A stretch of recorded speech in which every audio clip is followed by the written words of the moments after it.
En nombre del Padre, del Hijo y del Espíritu Santo. Amén. Amados hermanos, en nuestro Señor Jesucristo, en este primer domingo después de Pentecostés, la Santa Madre Iglesia celebra la gran fiesta de la Santísima Trinidad, después de haber celebrado los misterios pascuales, la pasión y muerte de nuestro Señor, la resurrección, su Pascua, la ascensión a los cielos y la venida del Espíritu Santo en Pentecostés. Quiere celebrar hoy el misterio fundamental, básico, imprescindible, sin el cual no hay verdadera fe, ni verdadera religión, ni verdadera iglesia. El glorioso y más solemne de los misterios de nuestra santa religión, la Santísima Trinidad. Y de ahí salen todos los otros misterios, como el otro gran misterio de la encarnación. Pero sin Santísima Trinidad no hubiera habido ni podido haber encarnación del Verbo, segunda persona de la Santísima Trinidad. Lamentablemente, muy lamentablemente, en la Santa Madre Iglesia no se ha sabido valorar en las predicaciones este magno misterio. Lo nombramos cada vez que nos santiguamos en el nombre del Padre, del Hijo y del Espíritu Santo. Pero poco se predica de él, poco se enseña. No basta con nombrar, hay que también penetrar, conocer y amar. Porque solo se ama lo que se conoce. Y desgraciadamente hay muchas fábulas sobre la Santísima Trinidad. Y una de ellas es que es atributo del Nuevo Testamento. Si esto fuera cierto, ¿en qué fe murió Adán? ¿En qué fe murió nuestros padres en la fe, Abraham, Isaac y Jacob?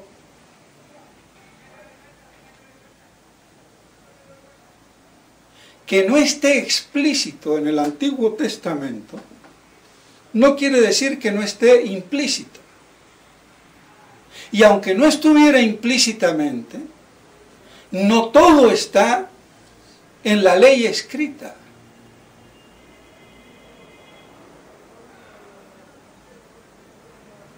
Por eso Santo Tomás de Aquino decía, y que ni aún la mal llamada escuela tomista en esto lo sigue, que los mayores, los rectores que dirigían espiritualmente el pueblo elegido, como los profetas, algunos reyes como el rey David, los patriarcas, conocían explícitamente el misterio de la Santísima Trinidad, que fue revelado por Dios a Adán. Y después de la pérdida de la gracia de Adán y de los pecados, se fue olvidando. Pero de ahí quedan resabios en todas las falsas religiones. Esa trilogía que hay en todas las regiones como la India, Egipto, Caldea y lo que fuera, son un remedo de lo que era la Trinidad.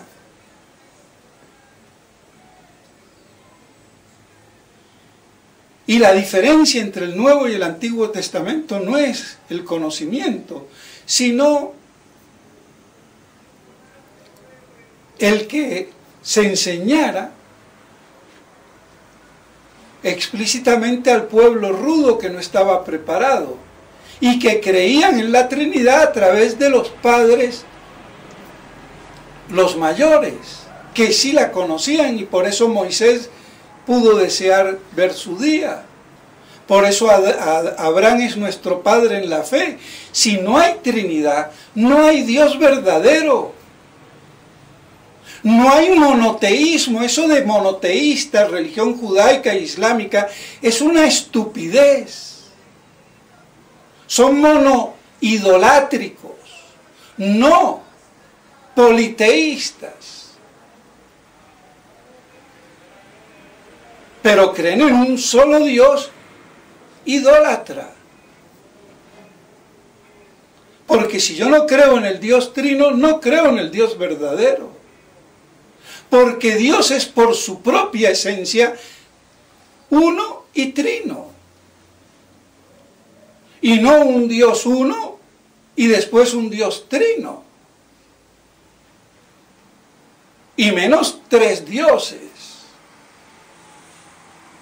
Triteísmo, como nos achacan los musulmanes y los judíos, porque no quieren aceptar la revelación trinitaria, que está en el nombre de Yahvé, Yahvé, el que es ego sum qui sum. Y eso que lo descubrió un rabino, Drak, y se convirtió al cristianismo. Está en el nombre de Yahvé el tetragrama, las 4 letras, implicando la Trinidad.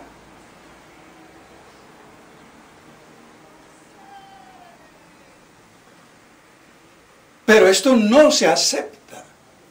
El judaísmo no lo puede aceptar por la corrupción, que no fue fiel a la ley ni a Moisés.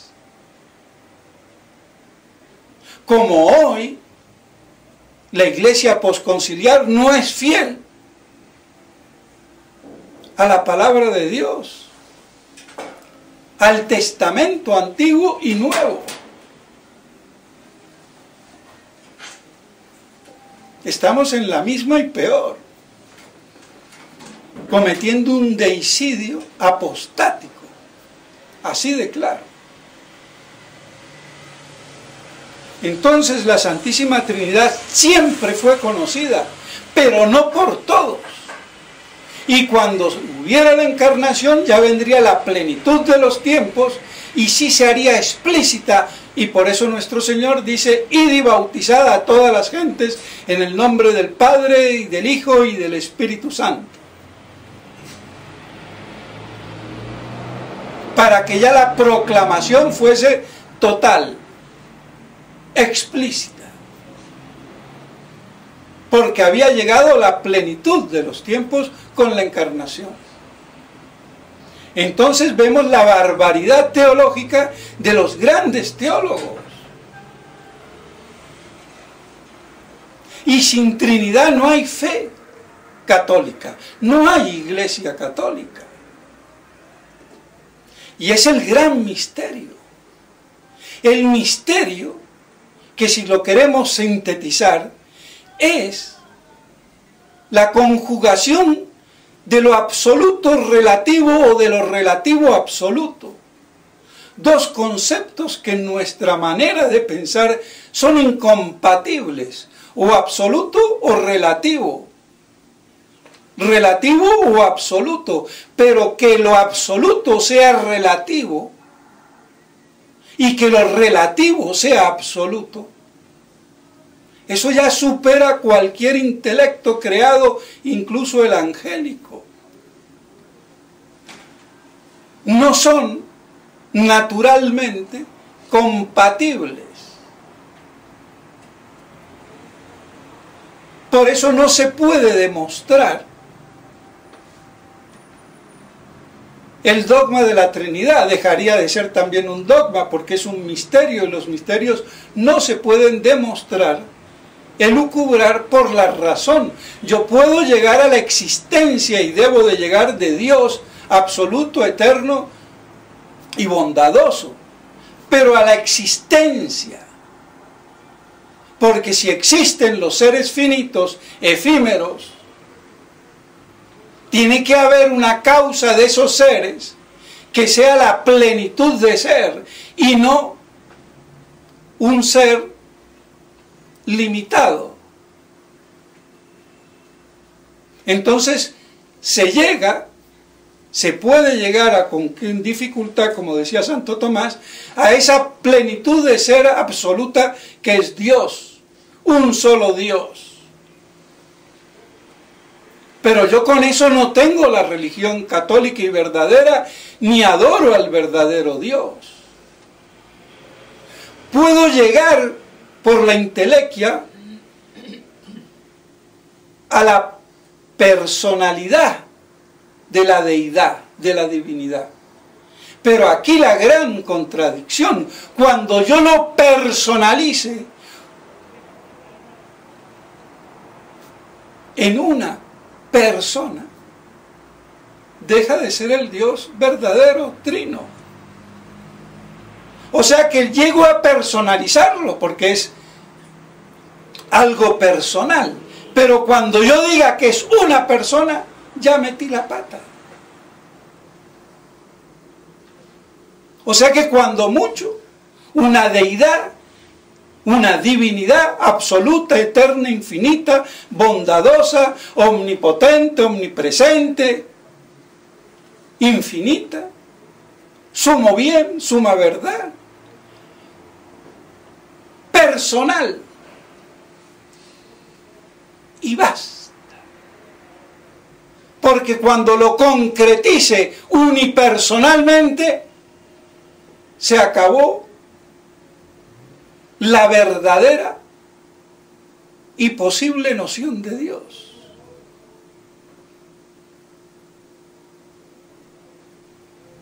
De ahí la necesidad de la revelación para adorar al verdadero Dios,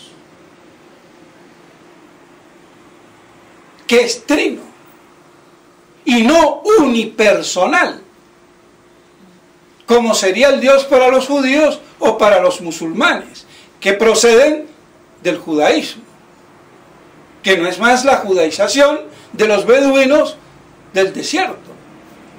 Así de claro. Por eso su antitrinitarismo radical.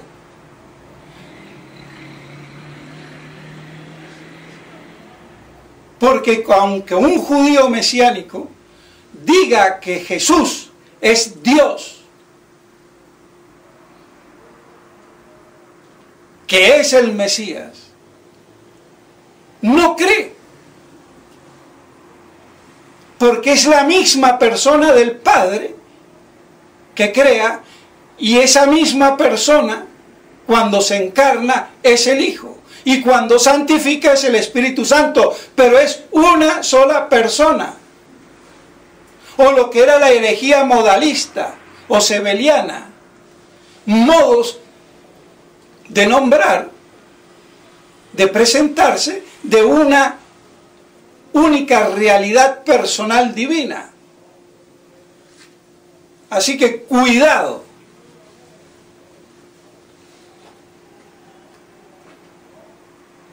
Pues bien, entonces, ese misterio de conjugar lo absoluto con lo relativo. Y vemos que queda superada la famosa relatividad del tiempo de Einstein, que yo diría medio parodiando al trabalenguas, que le gustaba mucho, no trabalenguas, pero sí hacer circunloquios de contraposición verbal a San Agustín.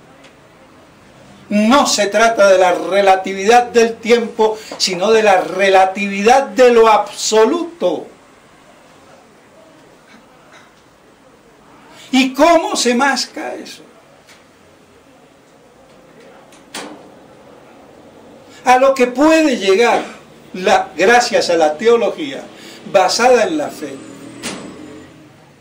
Y que desgraciadamente por eso no se predica, porque no se conocen los elementos que son prerequisitos filosófica, metafísicamente, para hablar de tres personas, ¿qué es la persona?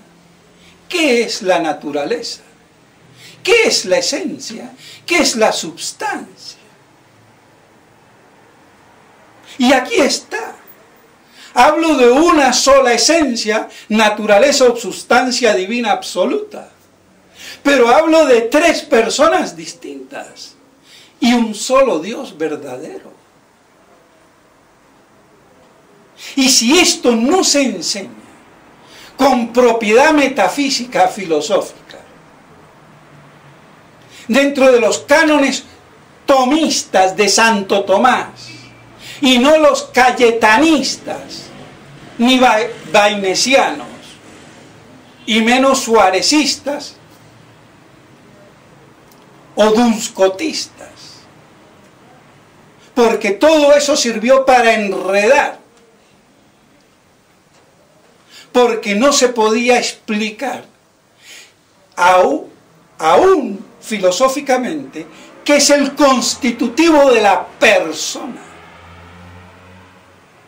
y en qué se diferencia de la naturaleza.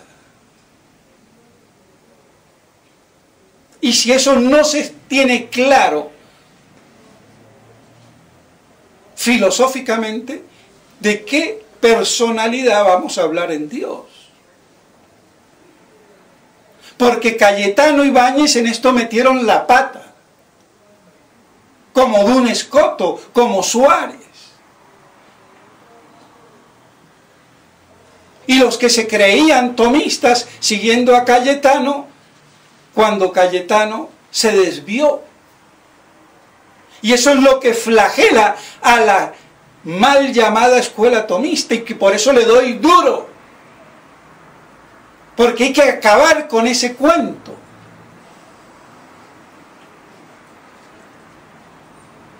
Porque ¿qué es lo que personifica? Vemos que nuestro Señor es verdadero hombre, perfecto, y no es persona humana. La persona es divina. Vemos que la naturaleza divina, la esencia divina, la substancia divina no es persona. Porque si fuera persona, habría una cuaternidad. Padre, Hijo, Espíritu Santo, y la persona de la sustancia divina, 4. Entonces, la naturaleza intelectual no es la persona, ni en Dios, ni en el hombre, ni en los ángeles. Entonces, ¿qué es lo que personifica? Para resumirlo, el subsistir propio, que le da una incomunicabilidad.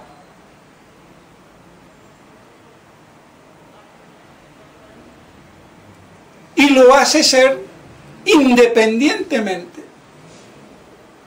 de lo demás, y distinto como individualidad o singularidad,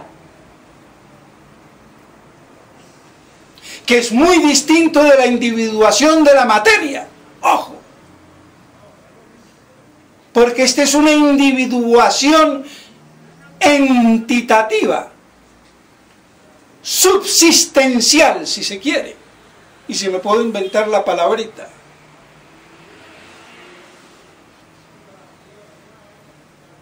Pero en Dios vemos que subsiste, que es el ser absoluto y pleno, tiene una subsistencia absoluta, y sin embargo no es persona esa subsistencia, porque es común a las tres personas, y lo que es común no puede tenerse como propio, que cualifique, que distinga y personalice.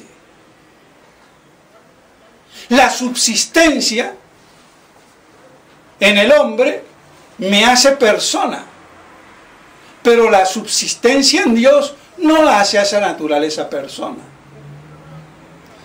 Como tampoco la subsistencia de la rata y del pavo y del gallo los hace persona. Porque tiene que ser una subsistencia propia, pero en una esencia, naturaleza o substancia intelectual, que es una perfección.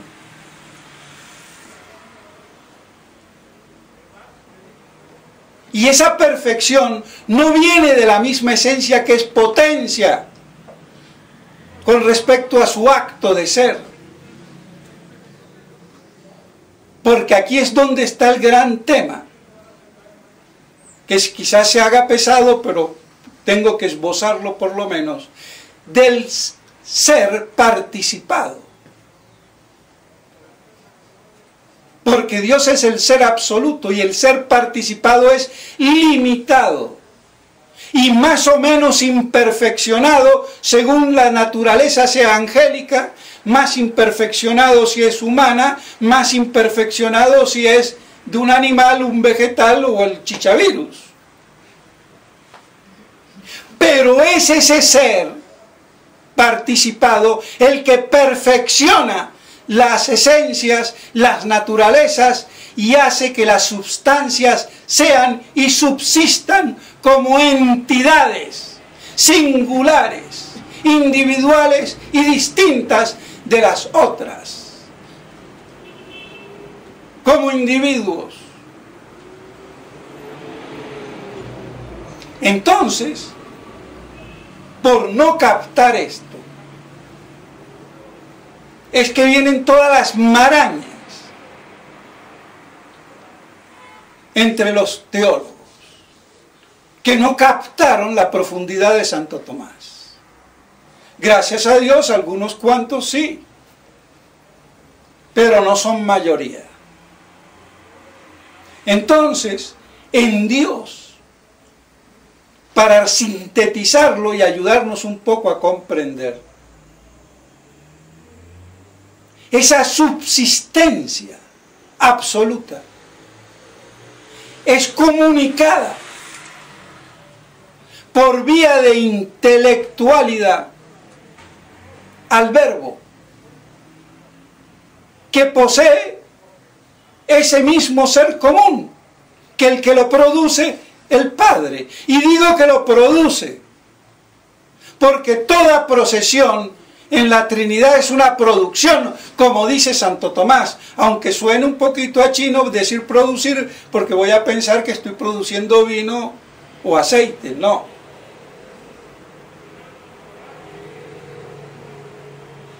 Pero toda procesión trinitaria es una producción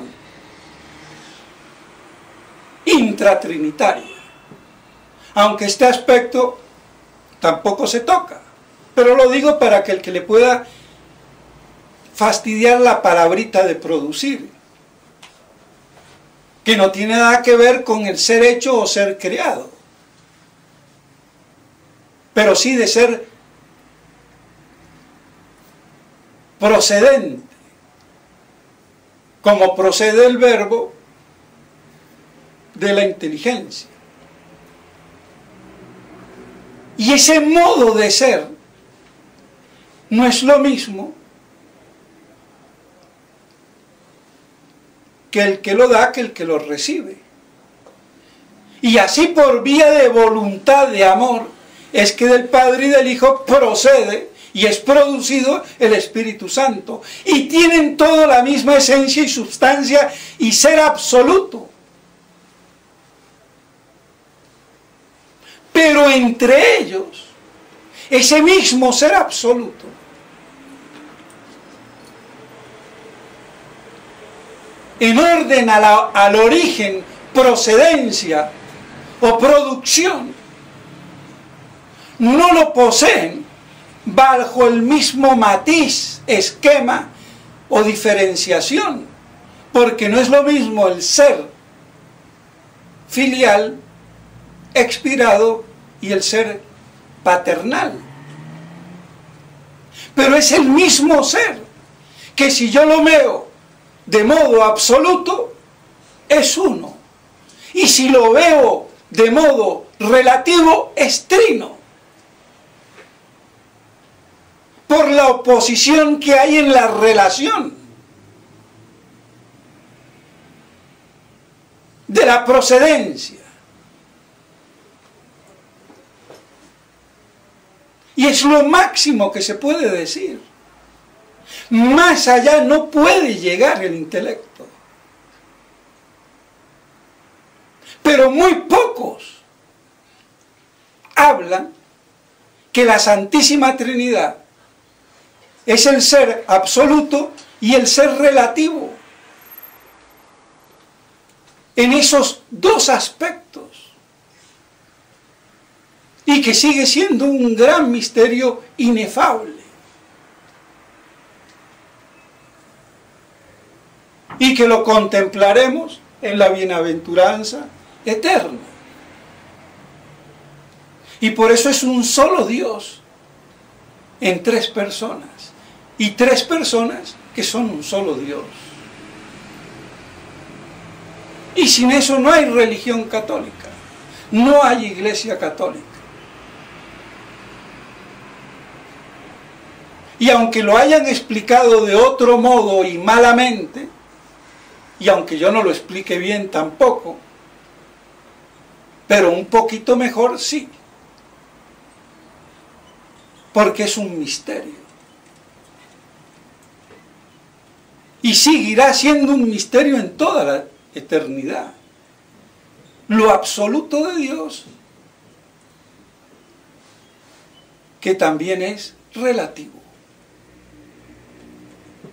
Y por eso hay Padre, Hijo y Espíritu Santo. Y son iguales, coeternos, increados, no hechos.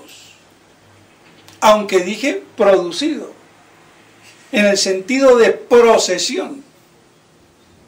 Pero como nuestra intelección sale del orden natural, yo entonces tengo que elevar, porque tampoco podría decir generación. Si la voy a comparar con la generación de lo que vemos aquí. Pues bien, entonces, mis estimados hermanos, que esto nos ayude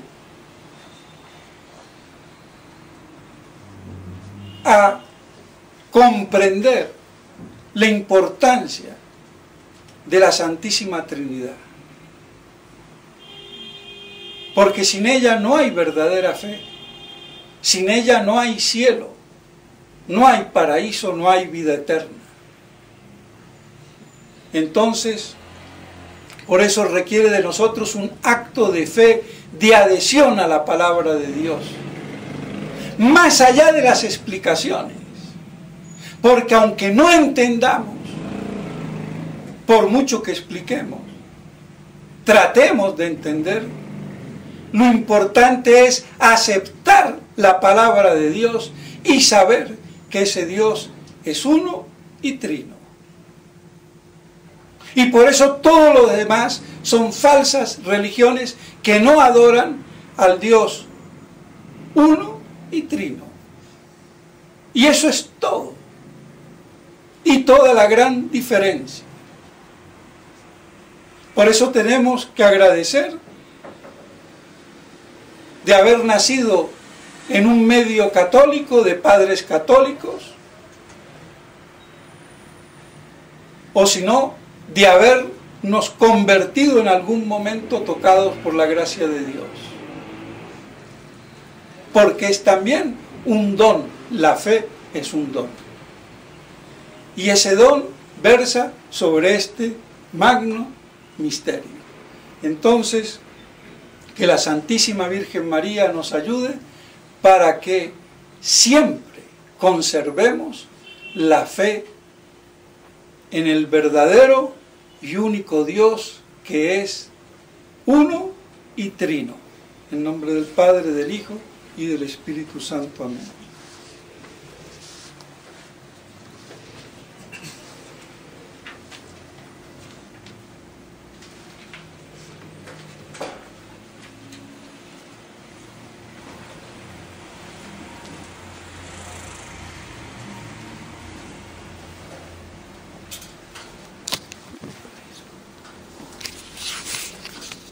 credo.